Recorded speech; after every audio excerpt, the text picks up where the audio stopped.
Chers amis de Seine-Saint-Denis et d'ailleurs, nous sommes en direct de la librairie de Beau Lendemain à Bagnolet pour le festival Hors Limite en ligne. Nous sommes en tout petit comité masqué, enfin le public en tout cas. Très heureux d'accueillir ce soir Colombe Bonsen et Pascal Diby pour une vaste conversation autour du bureau, du travail et de leur métamorphose. Bienvenue à tous les deux. Merci. Pascal Diby, vous publiez aux éditions Métellier un récit passionnant intitulé Ethnographie du bureau, brève histoire de l'humanité, d'une humanité assise.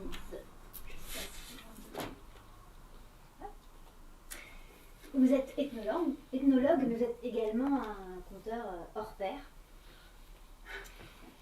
Un formidable conteur, et vous vous intéressez à tout ce qui fait la banalité de la vie quotidienne. Dans Ethnologie de la chambre à coucher, vous racontiez la grande aventure du repos des hommes. Dans Ethnologie de la porte, vous exploriez à travers l'histoire les rites de passage et l'imaginaire du dedans et du dehors. Ici, il est question du bureau dans tous ses états. Le meuble, le lieu et l'institution. Vous nous faites voyager à travers les siècles et les innovations techniques, du scribe accroupi de l'Égypte ancienne à la coolitude supposée du coworking, en passant par l'avènement de l'administration et du système bureaucratique. Cette humanité assise, enchaînée à son bureau et soumise à sa hiérarchie, est-elle en passe de disparaître ? C'est une des nombreuses questions que soulève votre livre. Et nous y reviendrons bien sûr. Colombe Bonsen, tu fais en quelque sorte partie de la famille.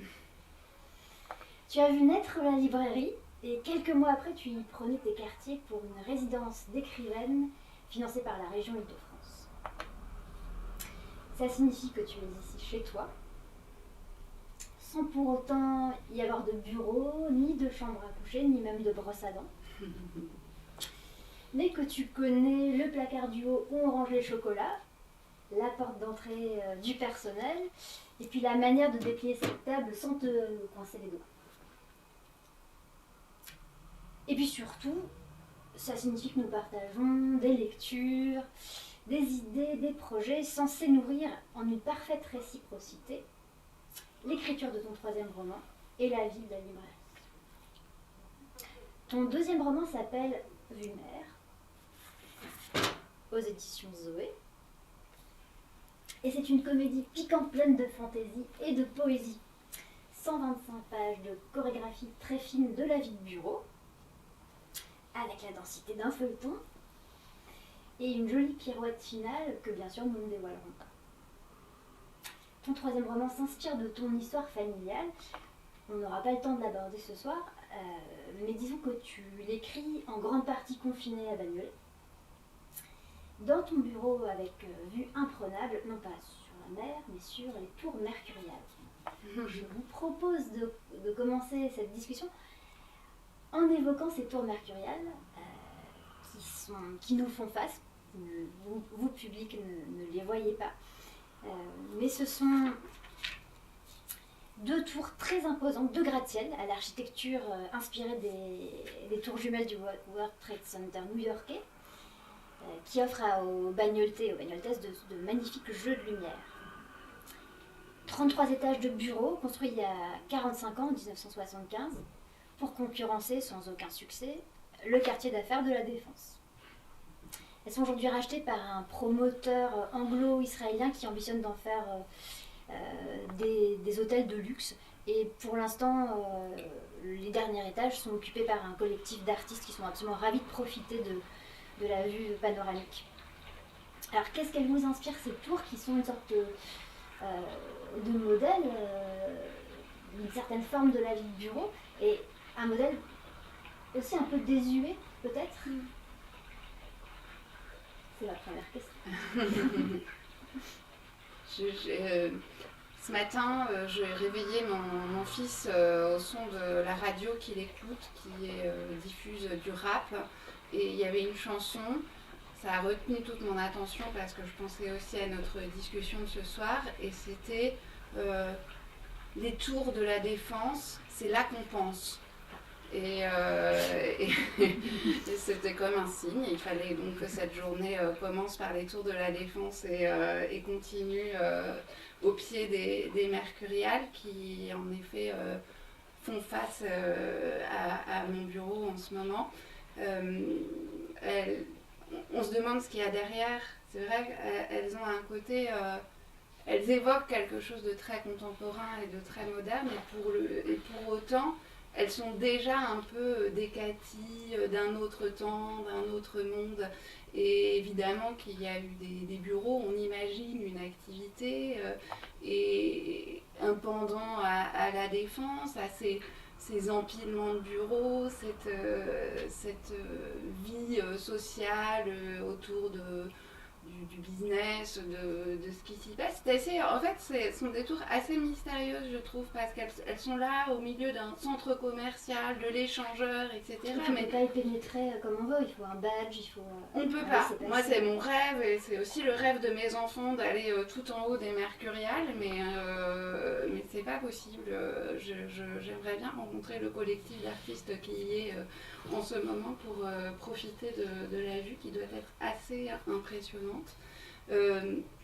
Et c'est amusant parce que je suis arrivée à Bagnolet en tant qu'habitante, que Bagnoles Thèse, alors même que mon roman Vumer était sur le point d'être achevé.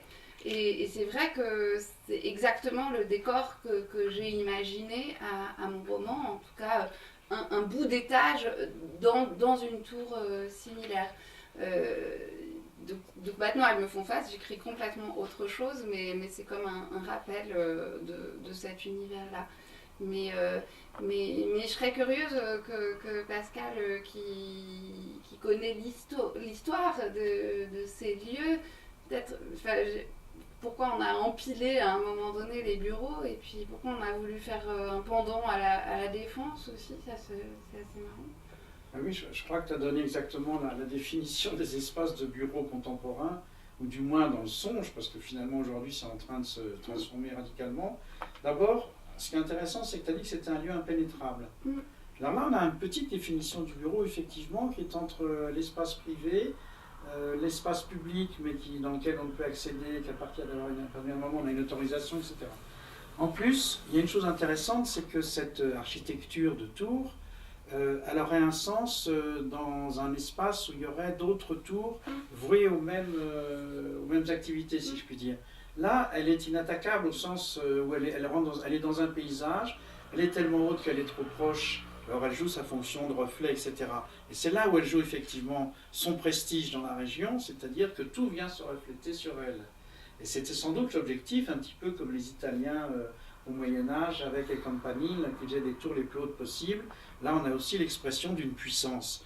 Alors, c'est copié sur les modèles, surtout dans les années 70, des gratte-ciel aux États-Unis. C'est lié à une première chose, c'est que le terrain est extrêmement cher, donc la surface étant plus faible, on fait pousser le bureau vers le haut au lieu de l'étendre en largeur.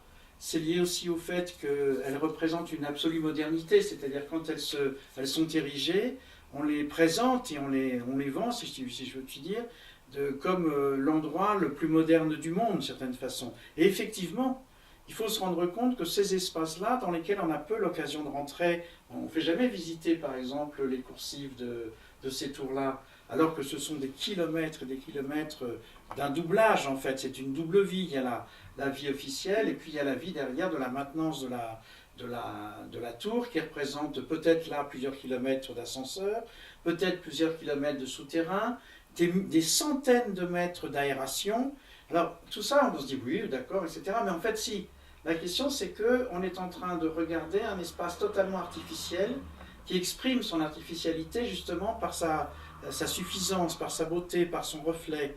Et dans le fond, à l'intérieur même, vous disiez tout à l'heure qu'un collectif d'artistes avait la chance d'avoir pu être tout en haut de la tour. Tout le monde rêve d'aller en haut d'une tour pour pouvoir voir la vue. Mais la tour rêve d'être vue. C'est-à-dire que si elle est aussi grande, c'est pour qu'on la voit de loin. Si on veut la voir d'aussi loin, c'est parce que ça correspond à l'expression du prestige d'une société qui a installé ces bureaux-là, etc. On sait, par exemple, sur les Champs-Élysées, les gens qui ont un petit bureau, ils louent des chambres pour, soi-disant, avoir une adresse. Ça s'appelle une adresse. Et en fait, le bureau, c'est aussi le lieu de référence par rapport à ce qu'on veut vendre, exister, etc. Donc là, si on prenait la tour, si on commençait à la décrypter, si on commençait à pouvoir la visiter vraiment, elle aurait un sens archéologique extraordinaire, c'est-à-dire qu'elle nous raconte toute l'histoire des années 70 et avant. On peut remonter jusqu'aux premières tours aux États-Unis, à New York ou ailleurs, où là, ça a été une révolution absolue. La proposition qui est faite, c'est qu'en fait, on voit un matériel qui est devenu plus commun aujourd'hui, mais qui est la vitre, qui est la glace, qui est effectivement, c'était impensable de pouvoir imaginer de faire des murs en vitrage. Mais ce vitrage, il n'est pas uniquement un vitrage, il est aussi quelque chose qui réagit, qui transforme, qui filtre la lumière, qui la fait pénétrer. Alors, ce que j'essaie de dire dans cette définition, c'est qu'en fait, le bureau, c'est ça, c'est-à-dire c'est quelque chose qui nous a été apporté et qui petit à petit, la vie de cette tour va infuser, va passer dans notre vie quotidienne à nous. C'est-à-dire que la climatisation, le chauffage, l'aération, les ascenseurs, les systèmes de passage, etc., dans le fond, on les a empruntés à cette architecture qui elle-même s'est basée sur une architecture plus ancienne, qui était une architecture de hiérarchie. Hein, il faut penser aussi au système hiérarchique. Donc il faut se souvenir des fameuses mezzanines, des grands espaces qui étaient faits quand même avec je dirais, une volonté panoptique qui était quand même de surveiller les autres. Donc, surveillance et transparence. Surveillance et transparence. Donc c'est quelque chose qui est comme ça, toujours présent quand on regarde les bureaux. Mais on reviendra tout à l'heure peut-être plus précisément justement sur les transformations extraordinaires qui ont été faites à partir des bureaux, notamment la révolution ergonomique, bien entendu, qui passe par cette statue, effectivement, d'être assis pendant des heures derrière une table. Justement, on imagine très très bien des personnages à l'intérieur des tours mercuriales, et je voulais que tu lises un petit extrait, mais avant, on dise quand même quelques mots sur l'histoire de ton roman, Vumer. Vumer, c'est le nom d'un dossier. Alors, tous les dossiers dans cette entreprise ont des noms bucoliques ou des noms qui évoquent la nature. Et là, il s'agit d'une restructuration d'un plan social, mais qui ne dit pas son nom. Et donc, ton personnage, c'est le patron de cette entreprise. C'est un patron, en quelque sorte, en panne. Il s'appelle Stéphane Bouquet, et c'est le co-manager d'un business qui cartonne. On est lundi matin, il a fait son petit footing rituel, il s'installe dans sa voiture, mais au lieu il s'apprête à rejoindre son équipe, mais au lieu de mettre la clé dans le moteur et de démarrer, rien, il reste figé, totalement immobile, il n'enclenche pas le contact. Et il laisse ses pensées vagabonder et il déroule la vie de ses salariés, un peu comme il tirait les fils de marionnettes en somme. Ça, c'est le point de départ du livre. Donc, on est dans l'esprit de Stéphane, le patron, et on va assister à la chorégraphie de tous ces personnages de bureau dans cette tour qui ressemble un petit peu au Mercurial, et c'est cet extrait que j'aimerais bien que tu nous dises. Donc Stéphane est dans sa voiture, mais il pense qu'il arrive au bureau. Face à Stéphane, c'est ainsi qu'il l'a souhaité, avoir toute sa team en vue. L'espace s'organise en 2 îlots carrés, formés par la réunion de plusieurs bureaux. Le carré com réunit les places de Maria Carré, responsable de la communication client, Lucien Perso, responsable de la communication en charge des outils et des interfaces, Rita Riossi, assistante communication, tandis que, séparés par un poteau arrondi garni de moquettes, la même qu'au sol, grise bardée de motifs géométriques verts, le carré développement rédac rassemble Charlotte Brulaout, consultante stratégie senior, Blaise de Sillusion, consultant stratégie junior, Guy Besséder, rédacteur contenu, et Bartel Bay, rédacteur correcteur. Au bout de la pièce, une cloison opatifiée donne sur un espace similaire investi par une entreprise différente. Le mur de gauche est à la fois occupé par des renfoncements à usage collectif, le coin cuisine, le coin photocope, imprimante et scanner, et donne sur l'unique bureau individuel, celui d'Elsa Partener, co-manageuse, Elite Ney, dont la cloison vitrée est habillée de store. À droite de Stéphane, au-delà d'une armoire métallique pleine de dossiers, l'îlot accueil, placement stratégique d'où Françoise de Proust, assistante de direction, peut surveiller le sas que représente le palier des ascenseurs de l'étage derrière la paroi transparente. C'est là également que se situe l'accès au sanitaire commun du 5e. Face à Françoise, mais dos au palier, une petite table accueille Machin Machine X, stagiaire. Vous y êtes. Vous le voyez là, ça vous fait envie. Donc c'est ce qu'on appelle l'open space en fait, qui a fait son apparition. L'open space, c'est relativement ancien, mais ça revient et ça disparaît à chaque fois. En fait, c'est un peu à l'imitation des Anglais. Le premier open space qu'on connaisse en France, ça a été au ministère des Finances, au Louvre.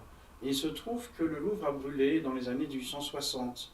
Et quand on a voulu le reconstruire, les directeurs ont dit, mais non, à l'imitation des Anglais, on va faire justement des fameux bureaux panoptiques avec des grandes salles, une mezzanine où on puisse surveiller les fonctionnaires, etc. Les fonctionnaires en étaient malades, ils ne supportaient pas effectivement ce type d'organisation, soi-disant d'ailleurs progressiste, les gens sont mieux, il y a de l'espace. Non, en réalité, ils sont beaucoup mieux surveillés, l'espace est moins cher, ça évite de faire des cloisons, etc. 1871, toujours au Louvre, cette fois-ci il y a la Commune de Paris, le Louvre brûle à nouveau. Et là, il y a une levée de bouclier des fonctionnaires qui disent « Nous, on ne veut plus d'open space, on ne veut plus de grandes salles, on veut des bureaux personnels. » Donc il y a un retour aux cloisons, enfin ce que vous définissez, et les gens ont chacun leur bureau, leur petite manie, il y en a qui mettent des stores, d'autres pas, etc., qui se planquent, qui mettent des papiers collés sur les murs, enfin, etc. Et donc l'open space, il est présenté, c'est marrant parce qu'on l'a présenté maintenant comme un espace, je dirais, de modernité. Mais en fait non, c'est tout sauf ça, c'est-à-dire c'est la modernité au sens presque orwellien du terme, c'est le contrôle total sur tout le monde, avec aussi cette impossibilité pour les gens qui ont peut-être déjà vécu dans un open space, c'est extrêmement dérangeant. Enfin, je veux dire, on ne peut pas passer des coups de téléphone, on a toujours un voisin, il y en a d'autres qui parlent, on ne sait pas comment faire pour avoir un peu d'intimité quand on veut parler d'autre chose. Donc, sont des lieux. Vous coupez certaines entreprises qui n'assignent pas de place aux salariés et qui les laissent. Oui, alors ça c'est flexible. Pour qu'ils se réinventent. Ça c'est une catastrophe. Moi j'ai eu ça à l'université, c'était insupportable. J'arrivais le lendemain, je pensais être dans un. Quelqu'un était à ma place, l'ordi servait à d'autres. Oui, mais j'étais dans un service, enfin entre autres choses de la culture, et c'était une sorte d'open space où on était une dizaine. Et j'ai jamais pu passer un coup de fil privé, je ne savais pas comment faire. Parce qu'il y a des choses, on n'a pas envie que les gens entendent, ça dépend comment on fonctionne. Mais, enfin bref, je me suis toujours trouvé assez mal parce que j'ai l'habitude d'être dans mon bureau comme écrivain et de fonctionner avec des couches géologiques, etc. Justement, l'open space, il pousse aussi à l'ordination au sens du terme ordonné. C'est-à-dire que comme les bureaux vont pouvoir être interchangeables, eh bien, on ne laisse pas traîner les trucs, etc. Alors après, on viendra tout à l'heure sur le coworking, ça c'est encore une autre aventure, c'est l'étape suivante, mais on viendra aussi sur le piège que ça peut représenter aussi. Après, ce qui est amusant, je trouve, dans les open space, à regarder quand on se place là où je suis, c'est-à-dire la petite souris qui observe la manière dont ça se passe, c'est précisément cette intimité qu'on cherche au sein même du collectif. Alors il y a des meubles qu'on peut commander là dans les catalogues de fournitures de bureau pour un petit peu s'isoler, barder son écran, des cloisons parfois qui peuvent séparer sans vraiment couper du son. Et puis alors moi j'avais travaillé dans une tour similaire et certains bureaux pouvaient finalement être cloisonnés, de cloisons vitrées, donc transparentes. Et il était interdit à coller de se cacher. Donc voilà, on pouvait... Interdit de se cacher, c'était ça, c'était vraiment... On ne pouvait pas afficher ou des post-it ou des cartes postales ou ce que tu veux, des mails scotchés cloison, la commission passée de sécurité. C'est ça, c'est la sécurité, c'est sous le terme de la sécurité. Il faut rester visible. Et c'est vrai que ça interroge beaucoup sur... ce qu'on reproduit d'un univers familier au bureau. parce que on y fait un peu son lit dans son bureau. Enfin, je pense que c'est quelque chose que tu décris très bien dans ton livre, et c'est vrai qu'on y met un petit peu ses affaires personnelles, qui veut ses photos de famille, mais aussi des objets d'usage quotidien ou un petit truc à grignoter, etc. Et qu'on aime y retrouver une sorte de choses rassurantes. Enfin, je pense que le bureaucrate est un aménageur de son propre espace. C'est-à-dire qu'on met en scène effectivement sa vie.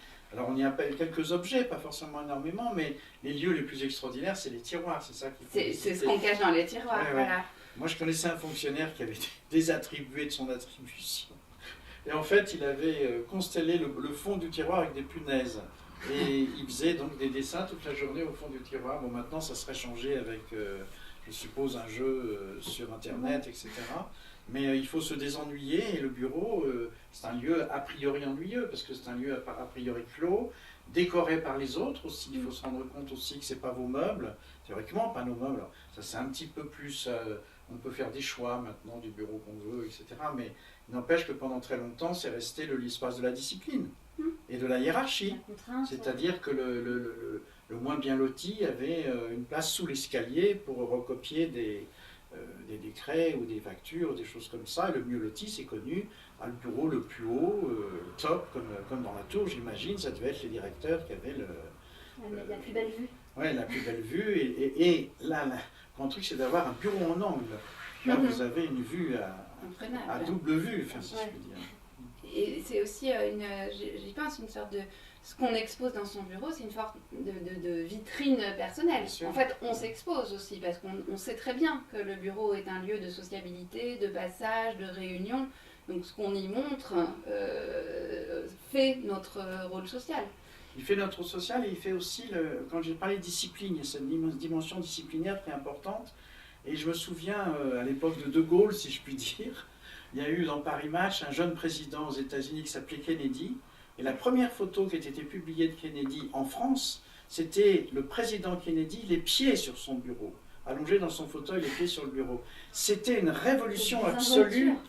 Oui, non, c'est plus que ça. C'est d'un seul coup une remise en question, effectivement, de tout l'ordre, de toute la hiérarchie traditionnelle qui s'effondre. On se dit, ah bon, mais ça peut servir à autre chose. Et aujourd'hui, c'est ça qu'on essaye de vendre, c'est-à-dire c'est la coolitude jusque dans les espaces de travail. Enfin, on peut se reposer, on peut prendre des pauses lascives, on peut faire ce qu'on veut, etc. C'est plus une obligation d'être dans la posture absolue du bureaucrate plié en quatre. Donc là, on va revenir peut-être dessus tout à l'heure, mais c'est encore une aventure de notre corps, c'est une aventure de notre rapport politique au monde, enfin au sens plein du terme. Et je crois que le bureau, c'est pour ça qu'il m'a beaucoup intéressé, c'est qu'il est beaucoup plus expressif, beaucoup plus riche de ce qu'est la société qu'on peut le penser. C'est pas du tout un lieu neutre, c'est pas un lieu secondaire, c'est l'inverse. C'est un lieu qui a déteint sur nous, je l'ai dit tout à l'heure, et sur lequel effectivement on viendra si on remonte dans l'histoire et qu'on parle vous en parlez dans votre livre, du bureau de l'écolier, du pupitre. Ah. Ça c'est intéressant aussi ce que vous racontez sur le pupitre. Oui, parce que je pense que là aussi, donc notre proposition c'est d'écrire, on est d'accord. Mais il se trouve qu'on a commencé à écrire il y a longtemps, à l'époque des scribes, et qu'on a cherché des tablettes, du dur pour pouvoir s'appuyer, etc., etc. Et en fait, la République, qui a proposé l'éducation comme étant à la base de la formation du citoyen, elle a d'abord éduqué le corps du citoyen. C'est-à-dire qu'il ne faut pas oublier que l'école vient des putanés militaires. C'était des espaces où on était déjà dans une discipline militaire. Et nous, dans l'école publique, ça a suivi.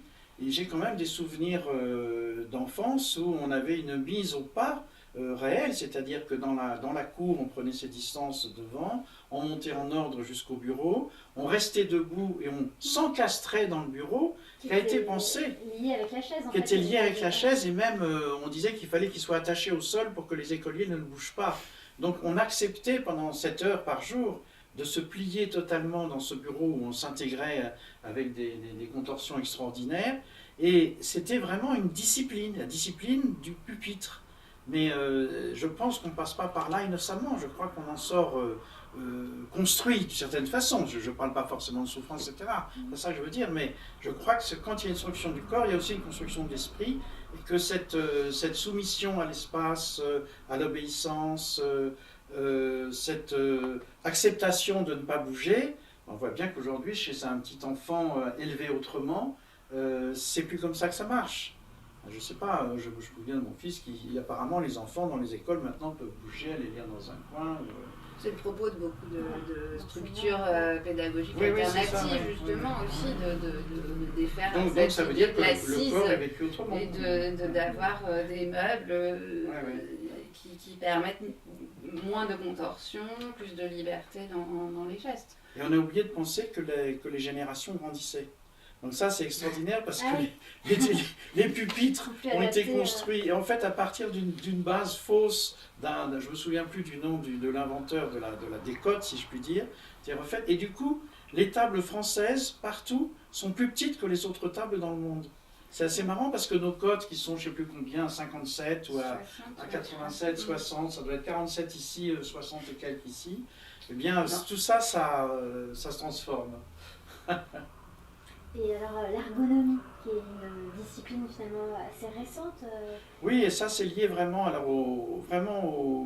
ça vient des États-Unis, ça vient effectivement, non pas du désir d'être forcément bien assis, c'est la compétition, c'est-à-dire c'est la production qui est demandée.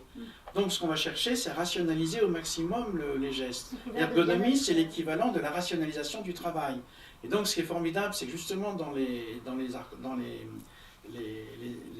gratte-ciel, je ne parle pas de celui-là, mais les anciens gratte-ciel, en fait, on avait commencé à faire des chaises sur rails qui permettaient d'avoir des rails tournantes comme ça, donc sur un bureau, de glisser d'un endroit à un autre, ici pour prendre tel document, glisser jusqu'à l'autre, revenir là, s'arrêter comme ça, etc. Puis finalement, ça s'est transformé, on a commencé à faire des meubles, j'allais dire, décoincés, et on a commencé à faire des fauteuils à roulettes qui montent, qui descendent, qui se rabattent, etc. Mais tout ça, c'était beaucoup plus au nom de l'efficacité des choses. Ça a changé, parce qu'il y a maintenant quelque chose qui est en train de disparaître à vitesse grand V, c'est ce qu'on appelle la QVT, c'est-à-dire la qualité de vie au travail. Et à un moment donné, on se dit, oui, quand même, les gens sont assis pendant des heures, on peut leur proposer un siège correct, une hygiène de vie au moins au bureau, qui ne soit pas trop... des problèmes de voilà, dos, des choses comme ça, parce que c'est le grand mot, justement, en France, chez les écoliers, c'était la scoliose. L'école fabriquait des scolioses, c'est surtout ça qu'on faisait. Et justement, alors l'histoire de la vie de bureau telle que... peut-être pas telle qu'on la connaît aujourd'hui, mais quand est-ce qu'elle a débuté cette c'est pas vieux, voilà une chose qui n'a pas duré longtemps. On va dire 3 siècles peut-être. 3 siècles. Ouais. Donc finalement, quand j'ai commencé mon bouquin, j'ai mis 5-6 ans à le faire, je me disais, bon, le bureau me paraissait être effectivement définitif, etc. Je ne savais pas qu'il était en train de disparaître, donc c'est un peu comme les ethnologues chez les sauvages, on va quelque part et puis en fin de compte on découvre que non, c'est plus comme c'était, et c'est en train de s'en aller, de se transformer, etc. Et en fait, le bureau il a commencé à la fin du XVIIe siècle, quand les échanges commerciaux se sont développés, quand les échanges, je dirais, diplomatiques sont devenus importants, et à l'époque de Louis XIV, on est passé pour la première fois effectivement de l'appellation, le terme même, c'est-à-dire que des cabinets de travail, on a eu pour la première fois l'utilisation du mot bureau, c'est-à-dire un espace qui ne représentait pas forcément le meuble, mais qui représentait un endroit très réservé dans lequel il y avait des secrétaires. Le secrétaire, c'est celui qui possède les secrets, c'est celui qui est près du ministre. Donc le bureau, c'était aussi un meuble d'ailleurs, un secrétaire. Oui, bien sûr, ça définit un meuble, effectivement. Mais donc ce XVIIe siècle, on a commencé à parler de l'allée des ministres, qui était en fait les ailes du château de Versailles. Et là, les bureaux ont commencé à exister. Alors ces bureaux-là, c'était relativement rare, je veux dire, dans le sens où l'appellation bureau, je n'ai pas dit le fonctionnariat, etc. Mais ce qui est intéressant, c'est qu'ils vont prendre du pouvoir, c'est-à-dire que leur indépendance va prendre du pouvoir, et elle va prendre du pouvoir, plus on va s'asseoir, plus on aura de pouvoir. Alors là, il faudrait qu'on puisse développer la question d'être assis, effectivement. Si j'ai sous-titré le livre Brève histoire d'une humanité assise, c'est que je crois que oui, il y a toute une histoire de notre vie qui se passe assise, et on n'est pas assis n'importe comment, là d'ailleurs, on est dans des expressions absolument royales, assis sur un trône. On peut même soulever les pieds du sol sans tomber, c'est tout à fait extraordinaire. Donc, Donc voilà. Et ce qui est intéressant, si vous voulez, par rapport au bureau, mais peut-être qu'on y reviendra tout à l'heure, et c'est ce que montre Colombe aussi dans son livre, qui est très bien fait, c'est que chacun a sa vision du bureau, d'une certaine façon. Chacun a son attachement au bureau. Et dans le fond, elle pose la question qui m'est venue comme ça, c'est comment on fidélise quelqu'un ? Comment on fidélise quelqu'un pour venir au bureau? Alors aujourd'hui, on a compris, chez les commerçants, ils vous posent tous une carte de fidélité, etc. etc. Mais au bureau, ce n'était pas comme ça. Et surtout, il s'est passé cette chose extraordinaire, c'est le moment de la Révolution française, où il a fallu qu'on change complètement la mentalité du bureaucrate. Parce que ce bureaucrate du XVIIe, il pensait, quand il travaillait pour quelqu'un, il travaillait pour le roi, mettons. Donc il avait une image de quelqu'un, il avait une entité physique. Et à la Révolution française, on a dit le roi est mort, et on a dit aux gens, vous allez travailler pour l'État. Mais l'État, c'est quoi? Pas de représentation, c'est un moment très fort dans ton livre, en effet.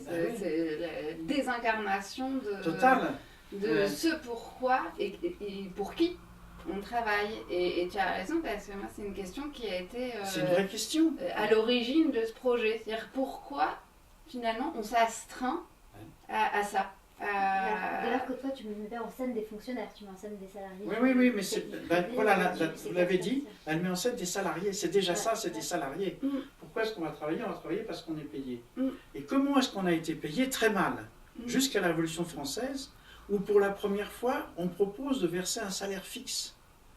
Et une idée absolument révolutionnaire, pour le coup, c'est d'imaginer qu'il puisse y avoir une retraite. C'est-à-dire la possibilité de toucher de l'argent après avoir fini son travail. Ça date de la Révolution française. Donc c'était pour convaincre les gens de travailler pour l'État et de le faire sérieusement et d'être fidélisés. Donc après la fidélisation, et là les personnages de Colombe sont vachement intéressants parce qu'ils sont totalement habités par leur, comment est-ce que je pourrais dire, leur désir de bureau, je ne sais pas si c'est le terme, mais de pouvoir, quelque chose comme ça. Il y a la femme avec son projet, elle n'en peut plus, quoi. C'est la chose de sa vie, mais il se trouve qu'elle vit ailleurs, d'une certaine façon. Et c'est ce à quoi réfléchit le personnage dans sa voiture, d'ailleurs. Oui, tout à fait. Et puis les rivalités que ça engendre.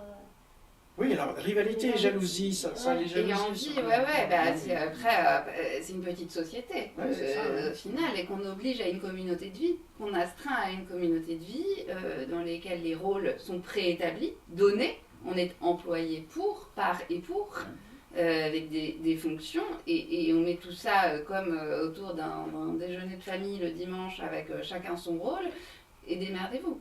Et ton personnage est formidable parce qu'il sait exactement qui fait quoi, comment, à quel moment. Le personnage, c'est le patron. C'était aussi de se demander, celui qui dirige et puis qui est même à l'origine du projet, donc qui définit peut-être le pourquoi et comment ceux-là vont venir travailler pour son profit, pour le profit de son entreprise. Qu'est-ce qu'il sait d'eux? Est-ce que parce qu'il sait exactement leurs gestes, leurs attitudes, leur manière d'être, est-ce qu'il finalement il les connaît ou pas? Ce qui est assez fort dans ton livre, c'est que évidemment c'est une sorte de narrateur omniscient, puisque c'est lui qui tire les ficelles et qui raconte, qui imagine cette journée de bureau, mais en même temps on oublie totalement que c'est lui. On a l'impression que c'est un observateur extérieur, alors que c'est pas le cas, mais il y a une sorte d'ambiguïté comme ça. Oui, qui était tout à fait volontaire. Oui, absolument. Oui, est-ce que finalement les rôles sont ceux que lui définit, imagine, ou ceux qu'eux-mêmes ont pris et accepté, et qui vraiment, je trouve, qui fait à la fois le drame et la passion de la vie de bureau. C'est-à-dire qu'on rentre complètement dans ce rôle, on y croit. Et ça peut être d'ailleurs assez formidable, assez grisant. Et tout autant, quand on se retourne un peu, parfois, c'est vertigineux et désespérant. D'ailleurs, le terme, c'est prenez place au bureau. Donc c'est vraiment ça, c'est prendre sa place, trouver sa place, avoir sa place. Et on vous donne votre place. Voilà. En plus. Donc il y a quelque chose comme ça, de ce qu'on disait, il y a à la fois la recherche de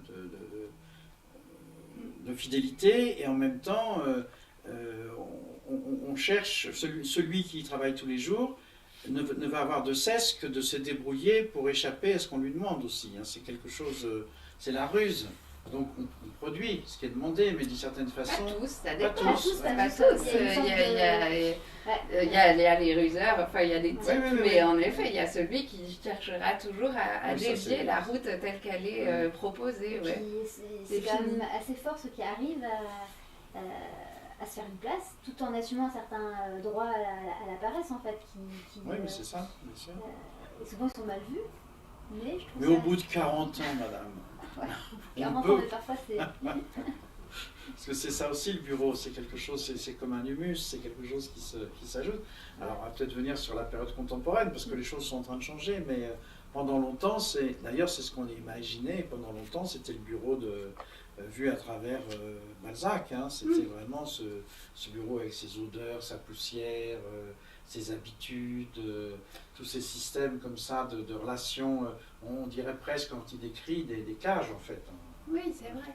Et puis la répétition, le mimétisme des gestes, et une sorte oui, c'est vraiment la banalité des jours. D'ailleurs, et peut-être tu pourrais... Moi, j'aime bien une anecdote que tu racontes à propos de ton père qui a été à l'origine du projet. Il a été sur ces journées. Je me suis aperçu après. Ouais, mais je la trouve super parce que je la raconte ou tu la racontes. Non, mais vas-y, raconte-la. Tel que je m'en souviens, tu dis, quand tu étais enfant, ton père, employé de bureau, partait, revenait le soir, et puis son épouse lui demandait alors, ou peut-être le gamin que tu étais, qu'est-ce qui s'est passé aujourd'hui, à part le bureau, rien. Bah oui. C'était vraiment ça. Et moi j'adore cette anecdote, et quand je l'ai lu, le livre de Pascal, je l'ai lu après avoir écrit mon livre, et j'aurais adoré le lire avant. Je me suis dit, si j'avais su, parce que c'est comme si ça donnait une sorte de champ à tout ce que j'avais perçu, voulu explorer à travers le prisme romanesque, la fiction, et là c'était les fondements de ces sensations. Et cette anecdote-là, ben oui, moi ce rien, il m'intéressait. Je voulais savoir ce qui se passait dans ce rien, dans ce que... Mais il avait une telle force, le bureau. Bon, il n'était pas, il était haut fonctionnaire, mais je veux dire, le bureau était principal chez lui. Donc le dimanche, c'était vous, les enfants, votre père est au bureau. On se taisait comme ça l'après-midi, pendant qu'il était déjà au bureau, même chez lui. Ouais. Donc ça faisait beaucoup de bureaux, je trouve. C'est ça, enfermé dans sa pièce, il est dans son bureau. Et tous ces gens assis, à l'époque où émerge justement cette vie de bureau, est-ce qu'on les oppose à ceux qui restent debout, aux travailleurs de la terre, de la mer, aux ouvriers? Est-ce que cette opposition col bleu, col blanc, elle est... On peut les opposer. Ce qui est assez amusant, c'est qu'au moment où les bureaux ont commencé à se développer, c'est-à-dire au moment où les employés sont devenus nombreux et qu'il y a une classe moyenne qui a commencé à exister, on avait pensé que les bureaux, justement, c'était le passage du prolétariat de l'industrie, qui allait être un prolétariat différent dans des bureaux. Et l'école bleue, c'était ça, c'est-à-dire l'école bleue allait devenir blanc, mais c'était pas plus que ça. Et une des raisons pour lesquelles on parle, par exemple, de machine à écrire, c'est qu'on a longtemps pensé que tout objet utilisé pour une production de quelle que soit la chose était de l'ordre d'une machine. Et au début, les machines étaient entretenues comme dans les usines, c'est-à-dire que la maintenance arrivait un quart d'heure avant avec sa burette et huilait la machine. Et ça s'appelle machine à écrire à cause de ça. Ça aurait pu s'appeler une tapeuse ou une écriveuse, je ne sais quoi. Et donc, il y a eu un temps d'adaptation comme ça, où on ne savait pas trop ce que ça allait donner. Et puis finalement, ça a commencé effectivement à se transformer comme un espace propre. Donc ça va amener aussi une révolution absolue des consciences, et notamment l'arrivée des femmes dans le travail, par le biais effectivement de la possibilité de pouvoir rentrer, non pas dans l'industrie où on risquait de se salir dans des mines, dans des usines, etc. Mais au contraire, on pensait que le bureau, c'était une approche plus douce du travail, et tellement douce d'ailleurs qu'on avait pensé qu'il n'y avait pas plus proche du piano que de faire de la machine à écrire. Et il y a des descriptions comme ça absolument incroyables de l'équivalent piano de la machine à écrire. Et puis le doux son qui sortait soi-disant des salles où les centaines de dactylos étaient en train d'écrire, etc. Tout ça, ça a été féminisé dans l'imaginaire. Les femmes à l'époque étaient déjà moins bien payées que les hommes, comme maintenant. Oui, puisqu'on savait très bien qu'elles allaient partir, donc on les payait moins d'abord pour ne pas les inciter à rester. On pensait qu'elles allaient un jour avoir un enfant, donc c'était pas la peine de les payer plus parce qu'elles allaient un jour quitter le bureau et il n'y a pas de raison qu'on quitte un bureau, c'est bien connu. C'était un vrai destin pour elles. Voilà, c'est ça, c'était pas un destin, mais c'était surtout un moyen peut-être de changer de vie. Et là où ça a commencé à changer, c'est que finalement, le bureau est devenu plus complexe dans la production et dans la communication, et on a demandé une spécialité plus forte. Et alors, les femmes, effectivement, ont été orientées vers les machines à écrire et vers la téléphonie. Parce que la téléphonie, au départ, était, comme tout dans le bureau était mâle, était masculin, mais les hommes étaient tellement mal embouchés qu'on s'est dit qu'on ne pouvait pas continuer comme ça. On leur a demandé de quitter le téléphone, on a donné la place aux femmes qui étaient plus révérencieuses à l'égard des gens qui appelaient, etc. Mais ça a été une vraie révolution, je dirais, philosophique d'une certaine façon, parce que l'arrivée des femmes au travail, on voit bien aujourd'hui ces bourrées de séquelles de ce rapport avec les femmes. Lui dit ah bon, ça va être une femme qui va être là, etc. Il y a toujours une espèce d'inquiétude qui existe, mais ça a mis du temps, ça a été long, ça a été transformé, et ça a été transformé notamment pendant la guerre de 14, où là, on s'est rendu compte effectivement que les femmes avaient joué un rôle important, et il faut se rendre compte qu'on envoyait aux poilus dans les tranchées des cartes postales de secrétaires. C'était extraordinaire, emballé dans un drapeau français, en train de taper à la machine pour la nation. Évidemment, c'est suffisamment sexué pour que le fantasme puisse suivre, etc. Mais on se dit, là, il y a dû se passer quelque chose aussi dans la tête des gens. Et il est resté la secrétaire. Alors on retrouve la secrétaire qui remplace le secrétaire du ministre et qui devient la secrétaire du patron. Avec tous ces savoirs, tu as un personnage comme ça, qui sait beaucoup de choses. Françoise de Proust, qui sait tout, le pilier indispensable, qui connaît tous les secrets, la confidente, qui observe son petit monde au même titre que le patron, mais d'une manière peut-être plus souterraine et moins dans ce rapport de hiérarchie, plus quelque chose de l'ordre de l'affect et de la manière dont les uns et les autres, enfin c'est quelqu'un à mon sens qui veille au grain, qui veille, c'est ça, qui répercute, qui fait tampon, qui a vent de tous les conflits, parce que souvent le directeur, la directrice se tiennent un peu éloignés de ce qui peuvent être des conflits personnels. Et il y a souvent au sein des équipes, on voit bien quelqu'un qui, comme ça... Elles savent tout, elles font tout, elles sont infiniment moins payées que les cadres.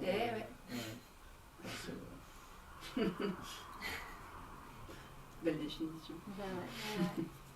Et, justement, le congé maternité, c'est apparu quand mais il n'y avait plus d'enfants, donc il n'y avait pas de congé. C'est après. Non, je ne sais pas du tout, par rapport au... Enfin, c'est des lois de travail qui ne sont pas propres au bureau, je pense que c'est plus général. Mais, Et le management dans tout ça, c'est arrivé tout de suite, hein, c'est quoi, c'est les années 80, c'est... 70. 70. Ouais, ça a commencé dans les années 60. Exactement. C'est ça. Cette époque-là où les choses sont transformées, et on va commencer, j'allais dire, le capitalisme est en train de changer de façon de faire, et il découvre justement avec l'arrivée des femmes et la féminisation de l'espace des bureaux, parce que ça c'est très important. La psychologie, effectivement, c'est exactement ce qui se passe. Il découvre la psychologie, et on se rend compte que dans cette psychologie, il y a un endroit que le capitalisme n'a pas exploité, c'est l'intimité. Et on commence à jouer effectivement sur l'intime entre les gens, et à développer, c'est ce qui va se passer dans les années 70-80, un langage beaucoup plus psy. Et les managements vont s'emparer effectivement de cette psychologie, je dirais, des affects, des relations. Des affects, exactement, des relations. Et ça va devenir un des moyens aussi de relancer finalement la vie de bureau. On est en train de faire rentrer le public dans le privé, c'est-à-dire le public au sens du bureau, Et la question du bureau devient aussi une histoire familiale. Et ça commence à se mélanger complètement.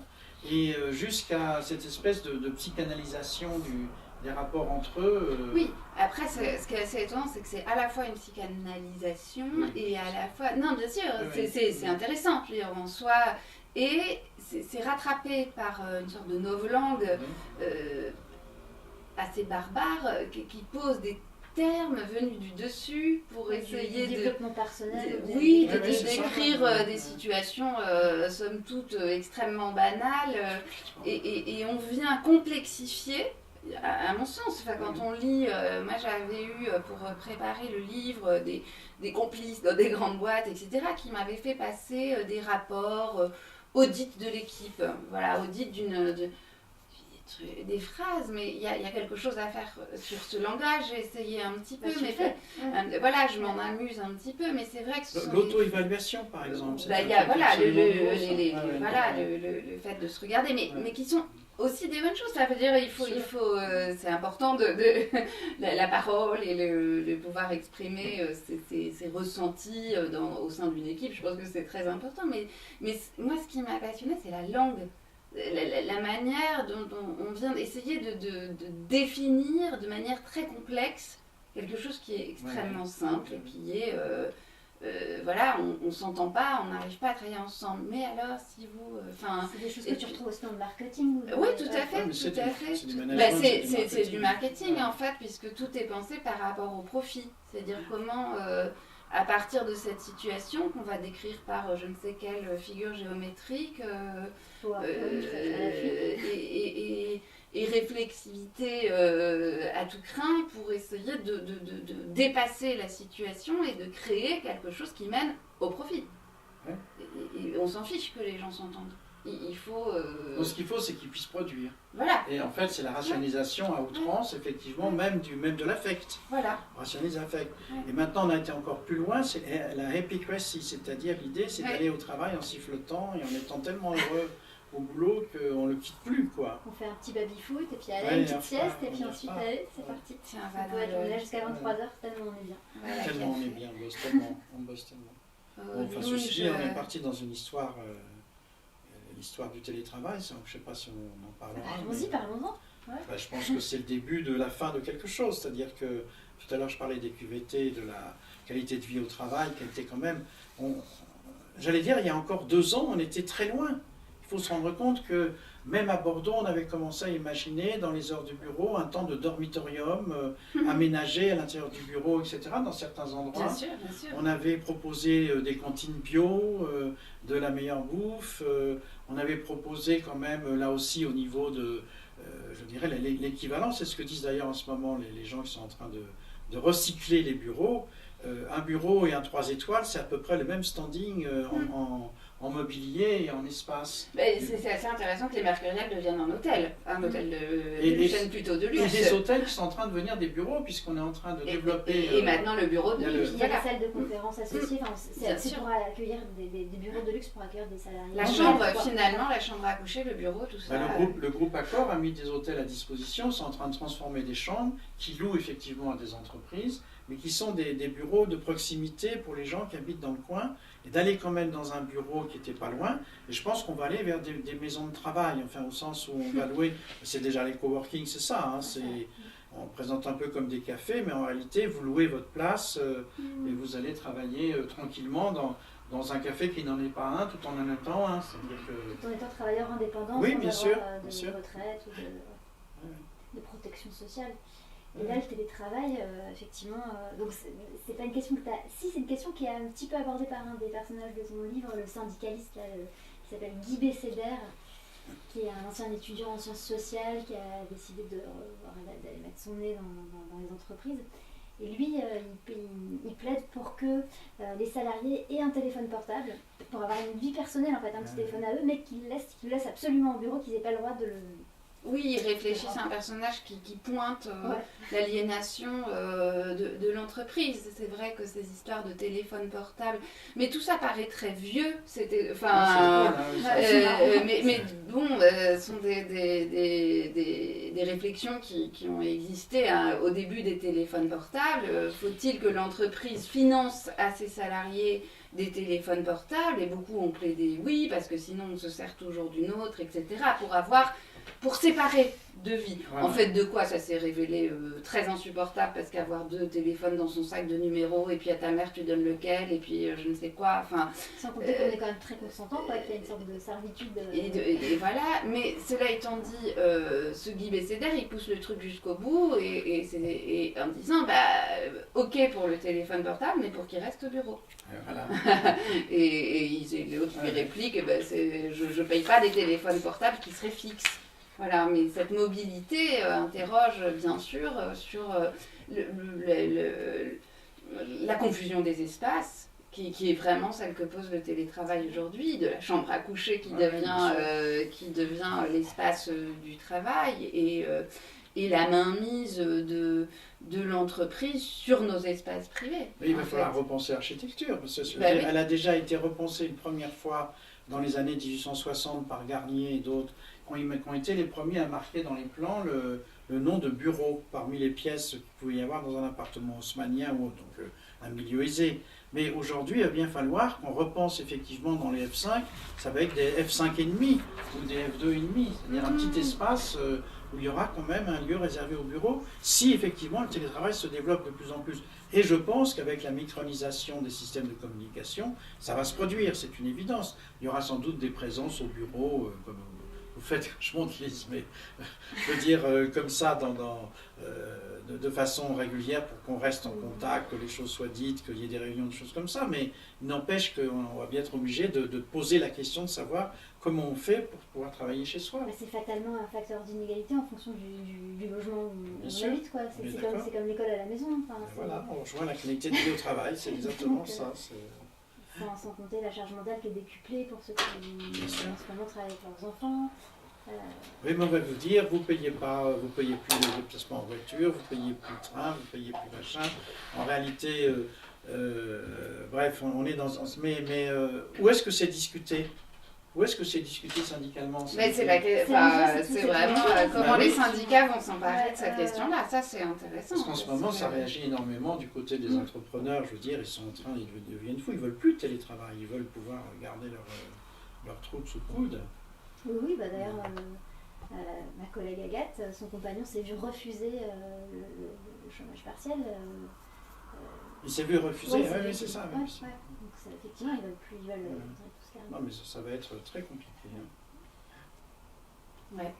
Je sais pas quels romans vont s'écrire sur le télétravail, mais ça va susciter quelques scènes. Ouais, ça, c'est évident. Ouais. Et la réduction du temps de travail dans tout ça? Eh bien, elle s'allonge. Comme la réduction de temps s'allonge à fond. Maintenant, les gens pendant le télétravail, le nombre d'amis qui m'ont dit qu'ils ont travaillé 11-12 heures par jour alors qu'au bureau ils travaillent 7 heures. Enfin, je veux dire, il y a parce que maintenant, on peut... C'est compliqué. Je ne suis pas à la place des gens qui font du télétravail, mais ce que tu disais, entre les enfants, les tâches domestiques... quand est-ce que tu trouves le temps de travailler? Je ne sais pas, il y a tout le temps des petits trucs comme ça sur Internet ou à la télé qui montrent le problème, effectivement, du temps. Alors il faut se rendre compte de l'importance du bureau, je reviens là-dessus, sur notre rythme de vie.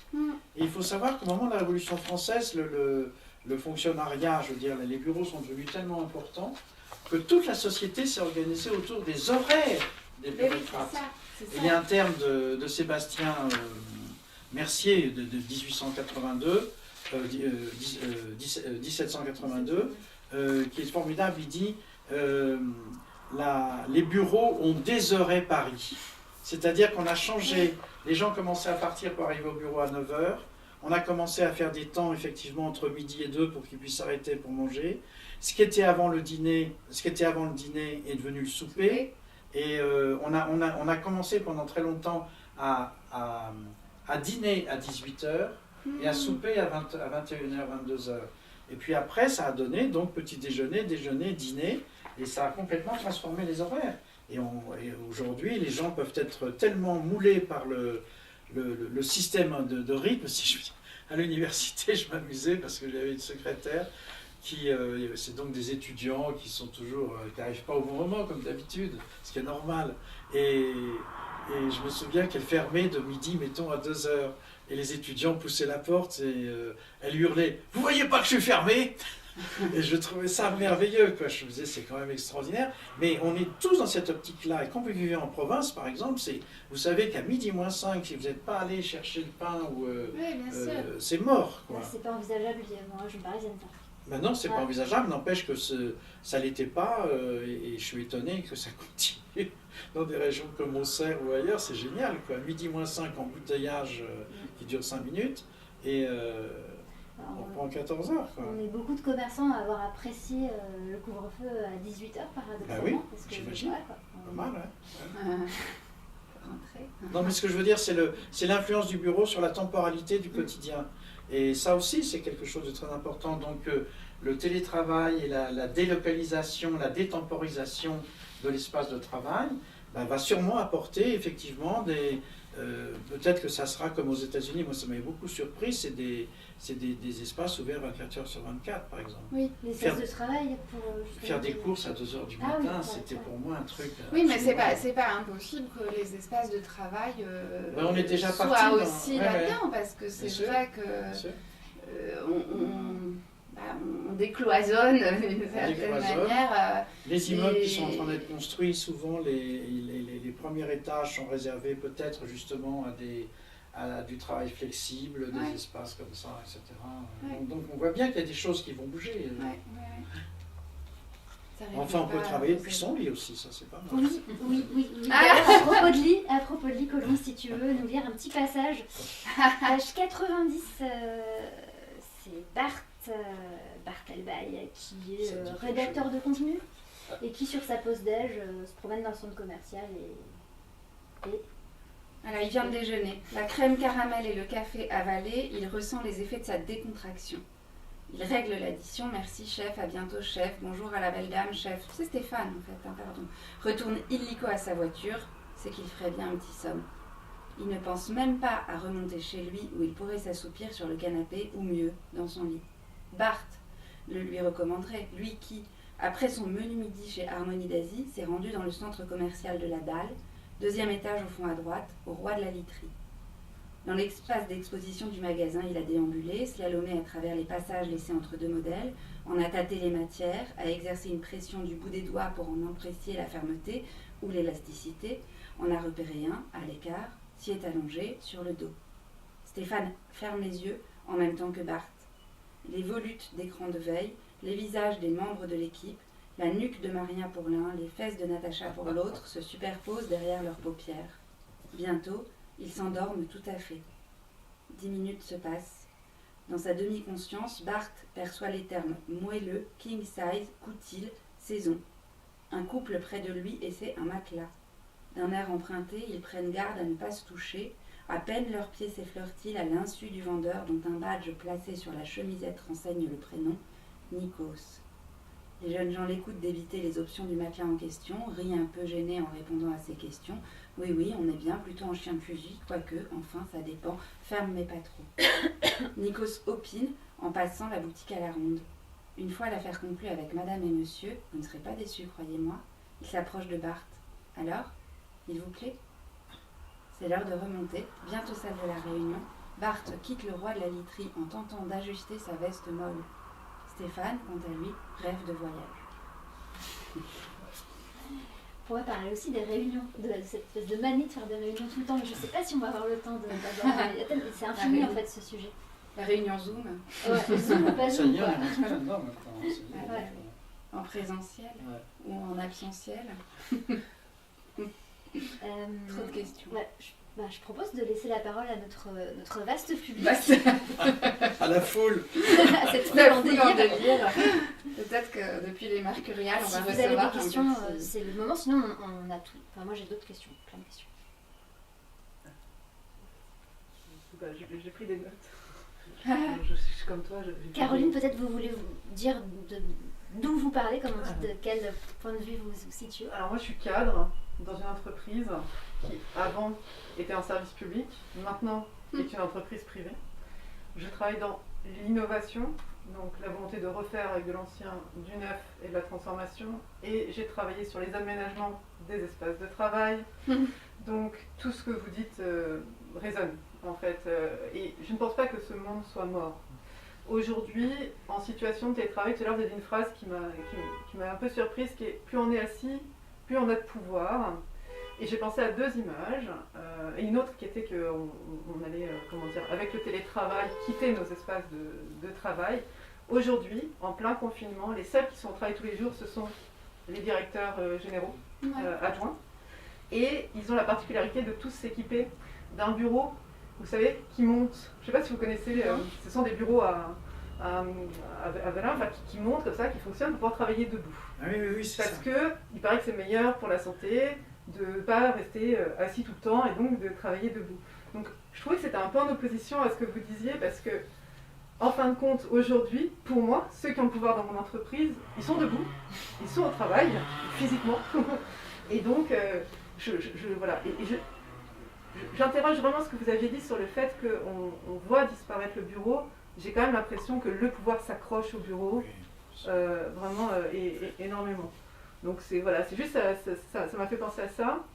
Et sur le flex office, j'aimerais qu'on y revienne. Tout à l'heure on parlait donc du coworking, de l'open space. Il y a même des entreprises qui se mettent ensemble d'accord pour acheter des espaces de travail pour que leurs salariés s'y mélangent, pour créer des nouvelles opportunités, de nouveaux business. Et la place n'appartient à personne. Et je trouve que c'est assez intéressant, mais on le retrouve un peu dans le bouquin, moins dans le bouquin Vumer, parce qu'il y a un côté comme ça, peut-être un peu old school, de s'accrocher à son projet, à son entreprise et à sa carrière, entre guillemets. Mais la place qu'on se donne et qu'on donne dans l'entreprise, elle ne nous appartient pas. Et elle appartient à personne. Le nombre de fois en entreprise où j'ai entendu « la porte est là, tu peux la prendre, il y aura quelqu'un pour te remplacer ». Il se trouve que je travaille dans l'administration où on aide des gens à trouver du travail. Donc tout ça en fait résonne en moi. Donc voilà, j'interroge cette notion-là de se dire que moi je pense que le pouvoir s'accroche aux espaces de travail physiques, ça ne va pas disparaître. Oui, le télétravail, machin, etc. Mais il y a quand même cette volonté, et on le voit très bien par plein d'entreprises aujourd'hui qui refusent, comme tu as dit tout à l'heure, Rosalie, le télétravail à leurs salariés, qui ont obligé, moi je connais beaucoup de gens, de cadres, qui travaillent dans le privé, à qui on a refusé le télétravail, à qui on a demandé de venir 5 jours par semaine, alors qu'ils avaient les moyens, le bureau chez eux, et potentiellement des gardes d'enfants. Donc je me demande quand même s'il n'y a pas une volonté, peut-être comme d'habitude, du vieux monde, d'essayer de rester accroché en fait au modèle, non seulement de contrôle, de vision des personnes qui travaillent, de pouvoir les voir physiquement en train de travailler. Et je ne suis pas sûre que le fait que les gens travaillent plus à la maison soit un vrai avantage pour eux. Je pense que pour eux, il y a quand même plus d'avantages à pouvoir surveiller qui va à la machine à café, qui fait une pause. Personne ne va voir que je suis en train de passer l'aspirateur. Personne ne le sait chez moi, que j'ai arrêté 30 minutes, etc. Par contre, on va voir que je suis sur la terrasse, on va voir que je suis encore en train de discuter à la machine à café. Vous voyez? Donc j'ai l'impression quand même qu'on n'est pas encore dans ce nouveau monde et qu'il y a des résistances. Mais moi, ce qui m'intéresse dans votre livre, ce qui est vraiment intéressant, c'est ces résistances, elles fonctionnent très bien, par exemple, sur le management intermédiaire, où on parle aujourd'hui de crise du management intermédiaire.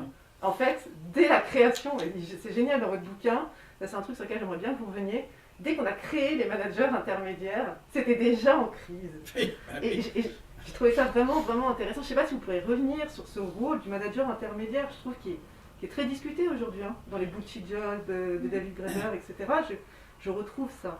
Donc ça m'intéresse, cette création-là, dont vous parlez dans le bouquin. Si vous voulez juste nous redire un mot sur ce manager intermédiaire, ça là, vous avez raison, c'est pas la fin des bureaux, c'est évident qu'il va rester des sièges sociaux. Je utilise le terme de siège une fois de plus, mais c'est évident. Donc dans les sièges, les gens sont de plus en plus debout maintenant.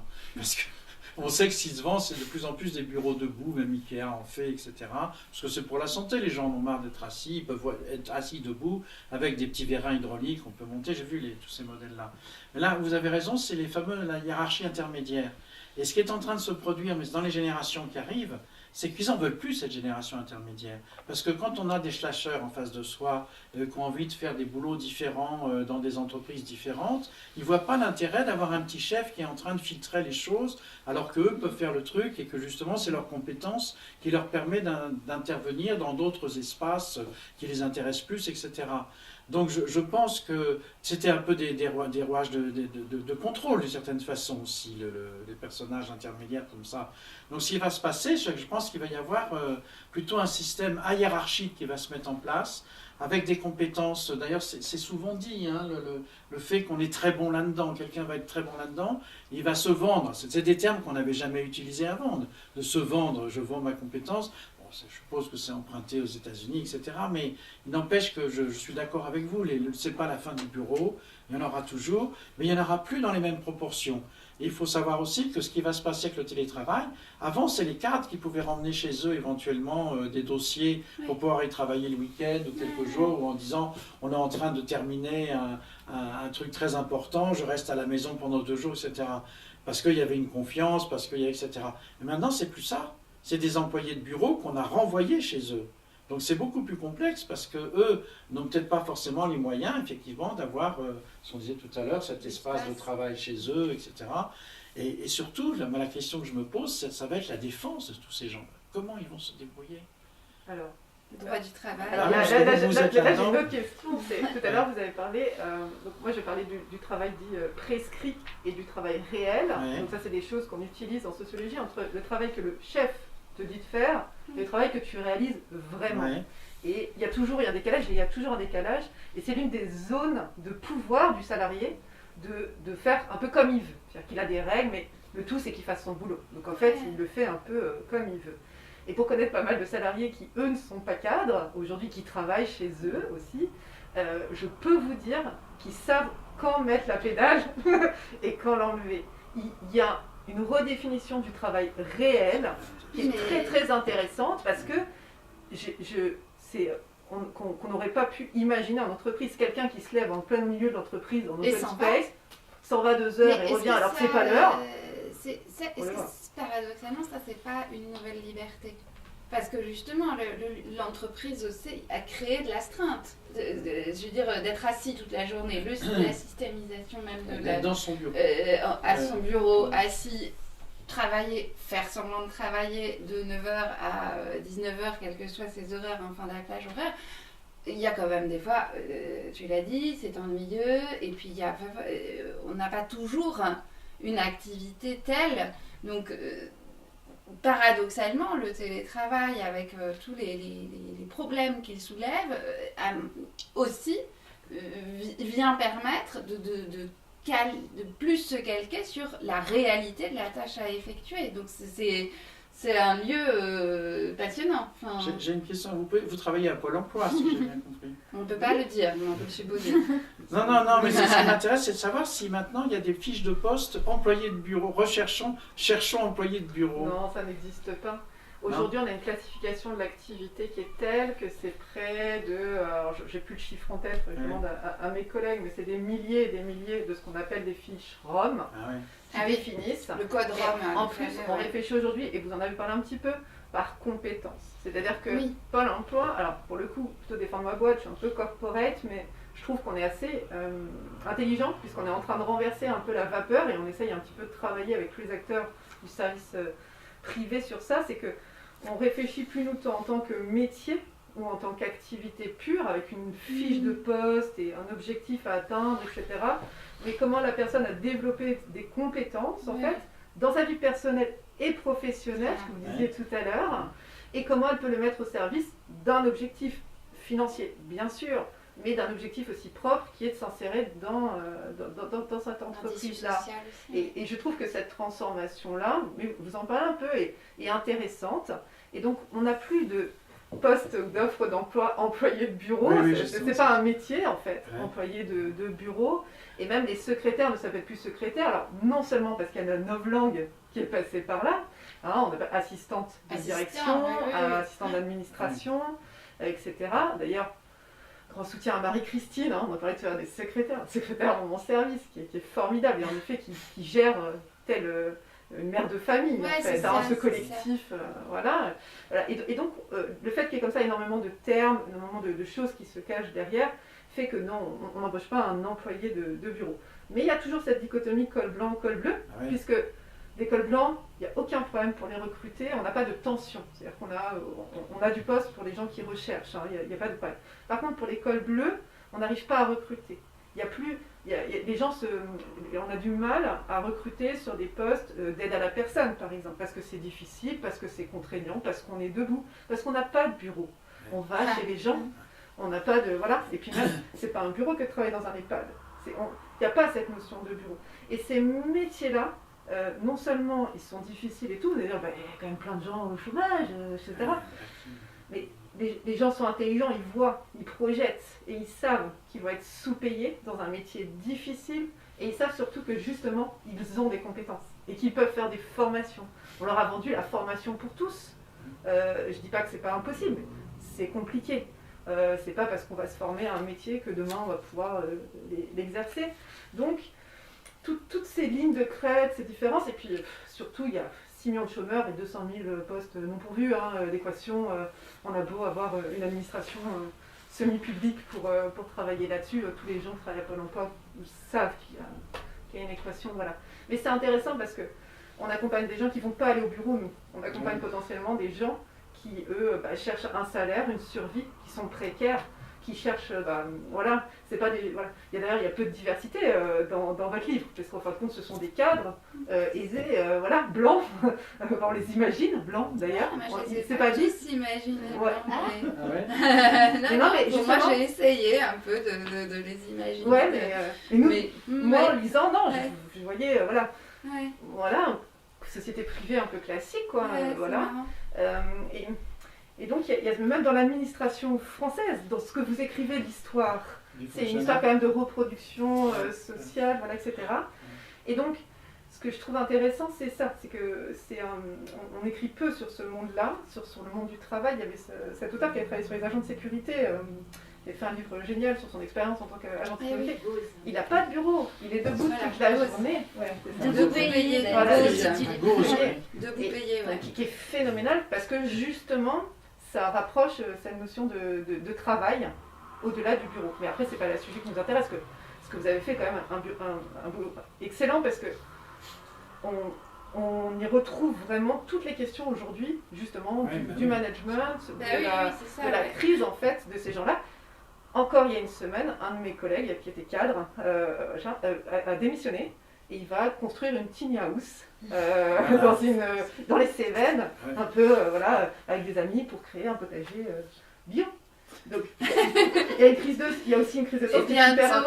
Bientôt il fournira les cantines de coworking dans les nouvelles mercuriales. C'est pas trop son état d'esprit, mais on ne sait jamais. Mais voilà, donc ça bouge aussi, les mentalités bougent énormément par rapport au travail, je suppose. C'est ça. Mais il n'ira pas au bureau, il ne veut plus aller au bureau. Ah ben oui. Il y a aussi ça, à un moment, il y a beaucoup de crises du bureau, chez les employés, les salariés. Tout d'un coup, cette astreinte devient insupportable. De devoir se rendre au bureau, d'avoir l'impression qu'on est regardé, de tout le temps être là, de cette dichotomie entre... sur les retards. Voilà, et puis dis donc, t'as vu l'heure? Ah, t'y vas? Ah ouais, d'accord. Sur les compétences, c'est intéressant en fait. Qui paraissent des situations très anodines, mais qui sont en fait très partagées, très partagées, et qui peuvent créer à force, c'est des petits pics. Moi, tant que romancière, c'est ce que j'essayais de regarder, quoi. C'est cette espèce de petite accumulation du fait quotidien qui devient une espèce de marmite ou on peut pas parler de harcèlement au sens propre, mais enfin ça produit les mêmes effets. Quand un salarié est en crise, c'est assez étonnant parce qu'on lui propose souvent un bilan de compétences, quoi. Ouais, c'est vrai. Ça rejoint ce que tu disais, parce que les compétences, c'est alors le savoir-faire, mais aussi ce qu'on a, parce que je sais plus comment ils appellent ça, le savoir-être, savoir-être. De termes dédiés. Ben là, on rejoint ce qu'on disait sur l'audit et l'affect qui prend la place Mais justement, est-ce que ça n'a pas commencé il y a quelques années avec la mise en place des CV? l'histoire des CV qui a été un truc de dingue, ça. L'histoire du CV, c'est Ah oui, parce que c'est ça, on demandait aux gens Vous avez de tout se votre vendre. Et c'est ce qu'on dit maintenant, oui, il faut que tu apprennes à te vendre, etc. Lettre de motivation, Oui, c'est oui, horrible. Lettre de C'est horrible, une lettre de Ah, motivation. Vous connaissez le travail violent. de Julien Prévieux, les lettres de non-motivation? Il avait répondu à des oui, annonces oui, et en expliquant très sérieusement pourquoi il n'était pas fait pour les postes en question. Ah, c'est pas mal. Et il recevait des réponses. Et il a publié tout ça. C'est un ouvrage très sérieux et très intéressant. J'ai une question. Est-ce que vous avez des contacts avec des collègues anglais ou allemands ou, Oui, on a un consortium de ce qu'on appelle les SPE européens, donc les pôles emploi européens en fait. Est-ce que les questions sont semblables ou pas? Oui, assez semblables en fait. Alors après avec des situations économiques et voilà, par exemple avec les Suédois, ils n'ont pas beaucoup de chômage. Alors on ne discute pas toute la même chose qu'avec les collègues allemands ou anglais qui rencontrent des situations assez similaires avec la nôtre. Oui, on a une direction qui s'occupe exclusivement de ça. Et on a des conseillers spécialisés dans l'accompagnement des personnes qui recherchent à l'étranger, de façon à leur apprendre les codes culturels de la recherche d'emploi, le CV ou le non-CV, et comment se positionner sur ces marchés-là. Oui, on réfléchit vraiment dans notre projet, on parle de la mobilité. C'est quelque chose qui est très intéressant, je pense aussi par rapport à ce que vous aviez écrit dans votre bouquin sur les espaces intérieurs, extérieurs. Et ça me fait penser un petit peu à ce que vous aviez écrit là-dessus. C'est qu'on accompagne de plus en plus la personne dans sa mobilité, dans l'idée que son poste, sa place n'est pas obligatoirement à côté de chez lui, mais peut être ailleurs. Et voilà. Et après, on travaille aussi avec les Américains. On avait travaillé justement sur ce fameux full télétravail. C'était il y a 4-5 ans. On ne s'attendait pas à ce succès du télétravail. Full télétravail. Où il y a une entreprise qui s'est spécialisée dans le recrutement international à distance pour des entreprises américaines. Et toutes les équipes sont composées de gens qui ont les compétences à travers le monde. Et de monter des entreprises comme ça, internationales. Les salariés sont internationaux, là où le siège est, lui, américain. Donc il y a toute forme d'organisation avec ça. Mais ce qui est intéressant, c'est ça, c'est que j'ai l'impression, nous, en fait, Pôle emploi, on cherche juste à s'adapter au monde et on passe notre temps à essayer de rattraper un peu ce que le monde devient. Alors on essaye un peu d'avoir un coup d'avance, mais c'est pas facile de faire de la prospective, on n'aurait jamais imaginé la situation actuelle. Et donc on court un peu après tout ça, mais on aide beaucoup les gens à réfléchir, c'est ça, leur travail dans leur vie privée et dans la mobilité. Dans cette notion de je peux aller chercher mon travail. Et par rapport au CV, ce que je disais tout à l'heure, je trouve ça très intéressant, c'est qu'avant, une place, on nous l'a donnée, et il y avait beaucoup de cooptation, c'est toujours 70% de la prise de poste, la cooptation. On parle de piston, mais en fait non, c'est juste la cooptation, la sociabilité naturelle. J'ai entendu parler qu'il y avait un poste chez mon beau-frère, etc. Voilà, etc. Je dis 70%, je crois que c'est un peu trop, je vais me faire taper sur les doigts par mes collègues, mais en tout cas, c'est majoritaire. C'est majoritaire. L'offre d'emploi, c'est 30%.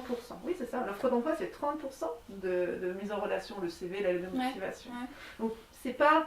en fin de compte, c'est pas le cœur de la relation, en tout cas de la mise en travail et de la place. Voilà, donc ça aussi, je trouve ça intéressant parce que on va au bureau, on cherche un emploi de bureau. Mon mari, il n'est pas dans un bureau, il fait des horaires décalés, il travaille de nuit, etc. Et je sais que là, ça fait 10 ans, il aimerait bien un emploi de bureau. Mais juste pour avoir une vie de famille, pour pouvoir être avec nous au petit-déj, etc. On ne cherche pas un bureau que pour le statut, mais pour le confort. Il y a un côté un petit peu comme ça aussi. Toujours col bleu, col blanc, ça... Voilà. Ça a été proposé comme ça, le début du fonctionnariat, c'était un statut d'un emploi fixe, duquel on ne sortait pas. C'est ce qu'on reprochait pendant très longtemps aux bureaucrates, c'était d'être inamovible et d'être payé à ne rien faire. Enfin, je veux dire, on rajoute à ne rien faire. Ils faisaient plein de choses, bien évidemment, mais c'est ça la grande jalousie par rapport aux fonctionnaires, c'est qu'on estime qu'il est payé à ne pas faire grand-chose. Et en fait, c'est la sécurité de l'emploi de bureau.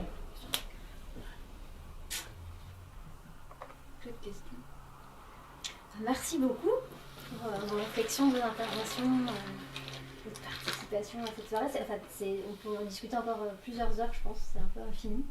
Je vous invite à lire les livres. Ethnologie du bureau de Pascal Tibi aux éditions Métellier et Vue mer de Colombe-Bonsen chez Zoé. Merci beaucoup. Merci. Au revoir tout le monde.